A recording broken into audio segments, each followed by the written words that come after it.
नमस्कार दोस्तों, मैं हूं रोशन और आप देख रहे हैं जीके अफेयर्स यूट्यूब चैनल। दोस्तों, इस चैनल पे आपको प्रीवियस पेपर का डिस्कशन किया जाता है, तो आप लोग ज़रूर इस चैनल को सब्सक्राइब करके बेल आइकन को प्रेस रख लीजिए। तो आज हम पेपर जो लेकर आए हैं वो है एसएससी जीडी 2021 का पेपर, जो कि 24 नवंबर 2021 को सेकंड शिफ्ट में हुआ था। तो इसमें जनरल अवेयरनेस के जितने भी क्वेश्चन पूछे गए थे सारे को एक एक करके डिस्कस करेंगे। बस आपको ध्यान से देखना है और अपना नोट्स भी साथ में बनाते ही चलना है, क्योंकि आप उसको अंत समय में रिवाइज कर सकते हैं। और आपको पीडीएफ चाहिए तो जीके अफेयर्स 25 नाम से टेलीग्राम चैनल है, तो इसको ज़रूर ज्वाइन कर लीजिए, लिंक डिस्क्रिप्शन में है। और आपके पास देखिए कोई भी एग्ज़ाम का पेपर होता है तो सीधे gkafairs25@gmail.com पे भेज दीजिए, ताकि यहाँ पर डिस्कशन किया जा सके। तो 2021 का जो पेपर हुआ था एसएससी जीडी का 63 शिफ्ट में हुआ था। तो 63 शिफ्ट में ये देख सकते हैं कि मैंने 17वां शिफ्ट का पेपर जो है डिस्कस कर रहा हूँ। जैसे जैसे पूरा ग्रीन हो जाएगा तो पेपर डिस्कशन जो है खत्म हो जाएगी, फिर दूसरा पेपर डिस्कस करेंगे। तो पहला क्वेश्चन है कि फ्रेंच ओपन 2020 में किस खिलाड़ी ने महिलाओं की एकल प्रतियोगिता जीती थी। यानी कि 2020 का जो फ्रेंच ओपन हुआ था, तो जैसा कि मैं बार बार बताता हूँ वीडियो में कि 4 ग्रैंड स्लैम होते हैं: Australian open, French open, Wimbledon और यूएस ओपन। ये टेनिस का टूर्नामेंट है, ग्रैंड स्लैम के नाम से जाने जाते हैं। तो एक साल में 4 टूर्नामेंट होते हैं। तो इसमें से 2020 का पूछा है तो ईगा स्विएटेक जो कि पोलैंड के खिलाड़ी हैं, इन्होंने जीता था। लेकिन अब 2022 को आपको ज़रूर याद रखना है।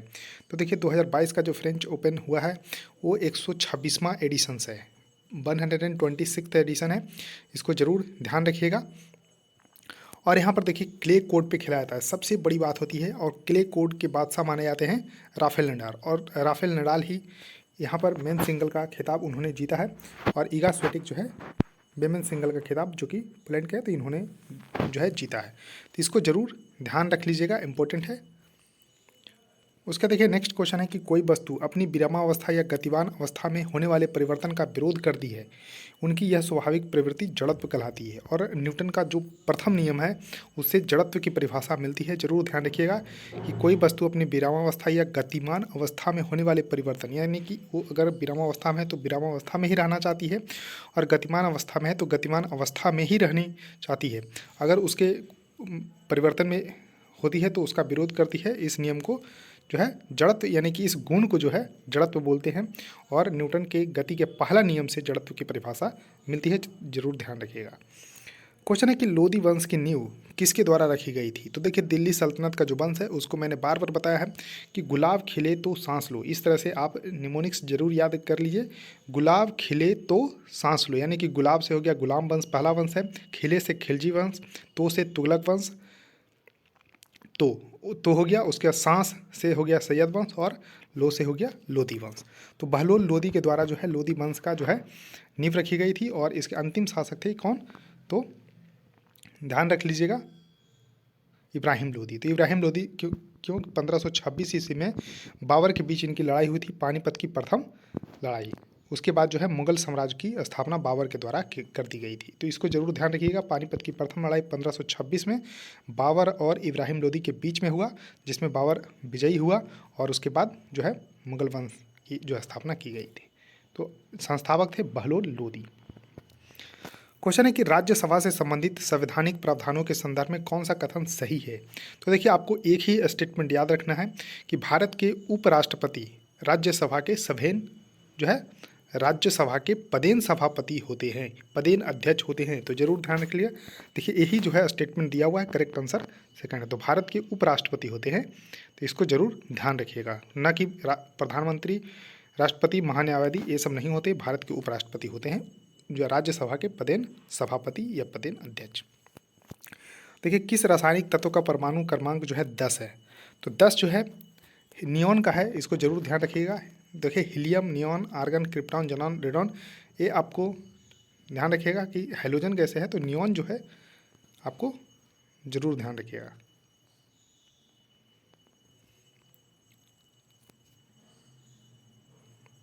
देखिए क्वेश्चन है कि संविधान का 100वां संशोधन जो कि 2015 में हुआ, भारत और जो है किस पड़ोसी देश की सीमा को संशोधित किया गया था।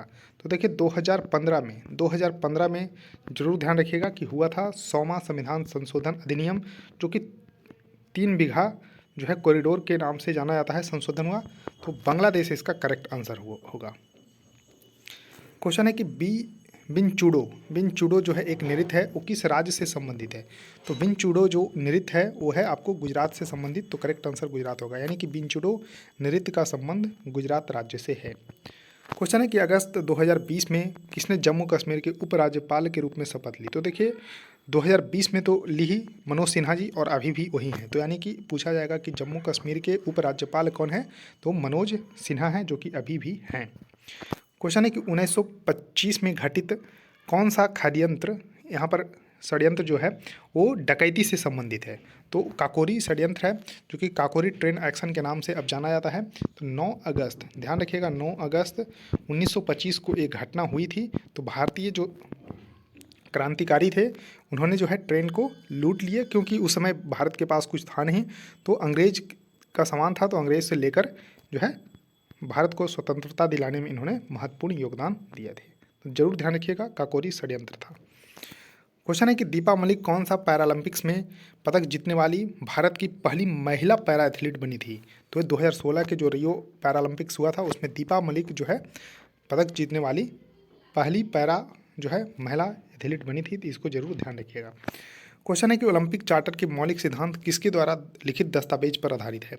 तो पियरे डी कुवार्टिन जो है इनके लिखे हुए सिद्धांत पे ही ओलंपिक चार्टर के मौलिक सिद्धांत जो हैं, तो लिखित दस्तावेज किनके हैं? तो पियरे डी कुवार्टिन के हैं, इसको जरूर ध्यान रखिएगा। क्वेश्चन है कि अमेरिका की पहली महिला उपराष्ट्रपति कमला हैरिस का मूल परिवार भारत के किस राज्य से संबंधित है? तो देखिए कमला जो हैरिस है वो भारत से संबंध तो रखती है, लेकिन इतने डीप में पूछा गया है कि किस राज्य से पूछा गया है, तो तमिलनाडु इसका करेक्ट आंसर होगा। और अमेरिका की पहली महिला उपराष्ट्रपति बनी है, लेकिन क्रम में उनका 49वां नंबर है अगर ओवरऑल में देखा जाए तो, यानी कि 49वें नंबर की उपराष्ट्रपति बनी है कौन? तो कमला हैरिस, लेकिन फर्स्ट लेडीज़ हैं, ये भी जरूर ध्यान रखिएगा। क्वेश्चन है कि इसमें से करेक्ट आपसे पूछा गया है। तो देखिए आपको 3 जो वस्तुएं होती है, एक होती है पारदर्शी, अपारदर्शी और अपार यानी कि पारभासी। तो देखिए पारदर्शी में जिसमें जो है आर पार हो जाती है जो लाइट है, तो इसको जरूर ध्यान रखिएगा। और अपारदर्शी में पार नहीं होती है, और पारभासी में जो है कुछ पार होती है कुछ जो है नहीं, जैसे कि तेल लगा हुआ कागज। तो इस तरह से फ्राइंग पैन एग्जाम्पल है ओपेक बॉडी का, ओपेक मतलब अपारदर्शी, तो बिल्कुल सही है, तो यही जो है करेक्ट आंसर हो जाएगा। क्वेश्चन है कि रेचना दोआब निम्नलिखित में से किन 2 नदियों के बीच स्थित है? तो देखिए दोआब का मतलब सबसे पहले समझिए, तो 2 नदियों के बीच की भूमि जो होती है उसको दोआब बोलते हैं। तो ये रेचना दोआब के बारे में पूछा गया है कि किन 2 नदियों के बीच में स्थित है? तो रावी और चेनाब नदियों के बीच में स्थित है रेचना, रावी और चेनाब। देखिए आप मैप में देखिए, यहाँ पर देखिए दोआब है, तो देखिए इंडस, झेलम, चेनाब, रावी, ब्यास और सतलज, ये आपको ध्यान रखना है। रिवर का क्रम 6 नदियां हैं और इसमें से 5 जो है पंजाब में है, तो इसको जरूर ध्यान रखिएगा। इंडस, झेलम, चेनाब, रावी, ब्यास और सतलज। तो देखिए ये रेचना दोआब जो कि रावी और चेनाब के बीच में स्थित है। देखिए ये चेनाब है, ये रावी है, इसके बीच में रेचना दोआब है। रावी और यहाँ पर देखिए ब्यास रिवर के बीच में बारी दोआब है, और यहाँ पर देखिए जेच दोआब है चेनाब और झेलम के बीच में, जबकि सिंध सागर दोआब है इंडस और झेलम के बीच में। तो इस तरह से, और देखिए बिस्ट दोआब है सतलज और ब्यास के बीच में। तो इस तरह से अब देखिए दिल्ली दोआब भी है, तो ये आपको ध्यान रखना है कि सतलज और जो है यमुना के बीच में स्थित है। तो इस तरह से 2 नदियों के बीच की भूमि होती है उसको दोआब बोलते हैं। तो यहाँ देखिए जो रेचना दोआब है वो रावी और चेनाब के बीच में स्थित है, तो इसको स्क्रीनशॉट लेकर जरूर रख लीजिए। क्वेश्चन है कि एनी जैदी को किस वर्ष जो है 9 डॉट्स पुरस्कार से सम्मानित किया गया था? तो 2019-20 के लिए जो है उनको पुरस्कार मिला था एनी जैदी को 9 डॉट्स पुरस्कार, तो 2019-20 करेक्ट आंसर होगा। क्वेश्चन है कि बसंत विषुव जिसको स्प्रिंग इक्विनॉक्स बोलते हैं कि अगले दिन यानी कि 22 मार्च से भारतीय कैलेंडर वर्ष का कौन सा पहला महीना शुरू होता है? तो देखिए हिंदी का महीना पहला होता है वो चैत्र होता है, तो चैत्र इसका करेक्ट आंसर होगा, यानी कि बसंत विषुव जब आएगा तो उसके अगले दिन 22 मार्च से चैत्र का शुरुआत यहाँ पर माना जाता है। क्वेश्चन है कि अर्थव्यवस्था में गंभीर तनाव के समय इनमें से कौन सा अनुच्छेद सरकार को अपने राजकोषीय घाटे के लक्ष्य से 0.5% पॉइंट तक विचलन की अनुमति देता है? तो राहतकारी अनुच्छेद इसको करेक्ट आंसर होगा, तो राहतकारी अनुच्छेद इसका करेक्ट आंसर होगा। क्वेश्चन है कि भारत के प्राचीन इतिहास के संदर्भ में अशोक स्तंभ का संबंध किस स्थान से है। तो देखिए जो मध्य प्रदेश के सांची में स्थित है तो वहाँ से जो है अशोक स्तंभ का संबंध है, तो इसको जरूर ध्यान रखिएगा। क्वेश्चन है कि सुभाष चंद्र बोस ब्रिटिश सरकार की नज़रबंदी से किस वर्ष भाग निकले थे।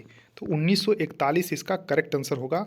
1941 में सुभाष चंद्र बोस जो है ब्रिटिश सरकार की नज़रबंदी से भाग निकले थे। क्वेश्चन है कि द्वयाधिकार एक प्रकार का अल्पाधिकार है जिसमें किसी बाजार में सिर्फ दो फर्म का प्रभुत्व या अन्य नियंत्रण होता है। तो देखिए यहाँ पर इसको जब संधि विच्छेद करेंगे द्वयाधिकार को तो दो प्लस अधिकार होगा, तो यानी कि दो लोगों का अधिकार यहाँ पर होता है फर्म का, जो कि अनन्य नियंत्रण उनका होता है, तो दो इसका करेक्ट आंसर होगा।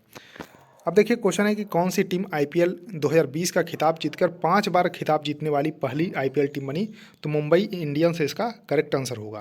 लेकिन 2022 से आपका पूछा जाए कि कौन सा टीम जीता है तो गुजरात टाइटंस जो है पहली बार खेली और पहली बार ही खिताब जीत गई और इन्होंने फाइनल्स में राजस्थान रॉयल्स को हराया था। क्वेश्चन है कि जब सरकार करों को कम करती है और सरकारी व्यय को बढ़ाती है, यानी कि कर को कम कर देगी और सरकारी व्यय को बढ़ा देती है, तो इस प्रकार की राजकोषीय नीति क्या कहलाती है। तो एक्सपेंसरी फिजिकल पॉलिसी बोलते हैं, यानी कि विस्तारवादी राजकोषीय नीति इसको बोलते हैं, इसको जरूर ध्यान रखिएगा। क्वेश्चन है कि भारतीयों के लिए स्वस्थ और फिट जीवन शैली का मार्ग प्रशस्त करने के लिए फिटनेस गतिविधियों और खेलों को अपने दैनिक जीवन में शामिल करने के उद्देश्य से भारतीयों को प्रोत्साहित करने के लिए फिट इंडिया अभियान का शुरुआत कब हुआ था। तो देखिए अगस्त 2019 में शुरू किया गया था फिट इंडिया मूवमेंट। तो फिट इंडिया मूवमेंट यानी कि फिट इंडिया अभियान का जो शुभारंभ अगस्त 2019 में हुआ था, इसको जरूर ध्यान रखिएगा, फिटनेस गतिविधियों और खेलों को दैनिक जीवन में शामिल करने के उद्देश्य से। अब देखिए एक झील है लेंडिया तालाब। तो देश की प्राचीन झीलों में से एक लेंडिया तालाब जो है भारत के किस शहर में स्थित है। तो भोपाल में स्थित है, जरूर ध्यान रखिएगा, क्वेश्चन इंपॉर्टेंट है। लेंडिया तालाब भोपाल में स्थित है। क्वेश्चन है कि 2011 की जनगणना के अनुसार भारत का सबसे कम जनसंख्या वाला राज्य कौन सा है। तो सिक्किम है। सिक्किम जो है इसका करेक्ट आंसर होगा। और सबसे ज़्यादा जनसंख्या कहाँ का है तो उत्तर प्रदेश का। और सबसे बड़ा राज्य है राजस्थान और सबसे छोटा राज्य है गोवा क्षेत्रफल के अनुसार, लेकिन सबसे कम जनसंख्या कहाँ का है तो सिक्किम का है। तो दोस्तों 25 क्वेश्चन थे, 25 क्वेश्चन को मैंने डिस्कस कर लिया। इसी तरह से श्रृंखला लगातार जारी रहेगी। बस आपको क्या करना है, चैनल को सब्सक्राइब करके बेल आइकन को प्रेस रखना है, वीडियो को लाइक करना है और शेयर भी कर सकते हैं। सो थैंक यू दोस्तों, इस वीडियो में इतना ही, धन्यवाद।